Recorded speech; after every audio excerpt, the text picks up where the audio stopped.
কোনো আদর্শ মায়ের সন্তান ঈদের দিনের মতো পবিত্র দিনে ডিজে গান বাজিয়ে নাচানাচি করতে পারে না। তোমরা যারা ঈদের দিনে ডিজে গান বাজিয়ে মাটি কাঁপানোর চিন্তাধারা করছো, তোমাদেরকে একটা কথা বলে রাখি, তোমরা যারা ডিজে গান বাজিয়ে মাটি কাঁপাচ্ছ, সময়ের ব্যবধানে সেই মাটি তোমার রূহ পর্যন্ত কাঁপিয়ে তুলবে। আগে মা বলতো ঈদের 10 দিন বাকি, যা চুপ করে পড়তে বস। আর এখন মা ফুঁক দিয়ে বলে ঈদের আর মাত্র কয়েকদিন বাকি, বাড়িতে কবে আসবি বল।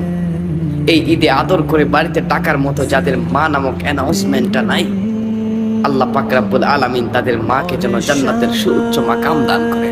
কোনো আদর্শ মায়ের সন্তান ঈদের দিনের মতো পবিত্র দিনে ডিজে গান বাজিয়ে নাচানাচি করতে পারে না। তোমরা যারা ঈদের দিনে ডিজে গান বাজিয়ে মাটি কাঁপানোর চিন্তাধারা করছো, তোমাদেরকে একটা কথা বলে রাখি, তোমরা যারা ডিজে গান বাজিয়ে মাটি কাঁপাচ্ছ, সময়ের ব্যবধানে সেই মাটি তোমার রূহ পর্যন্ত কাঁপিয়ে তুলবে।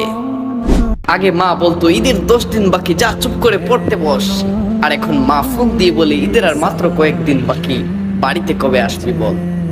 এই ঈদে আদর করে বাড়িতে টাকার মতো যাদের মা নামক অ্যানাউন্সমেন্টটা নাই, আল্লাহ পাক রব্বুল আলামিন তাদের মাকে যেন জান্নাতের সুউচ্চ মাকাম দান করে।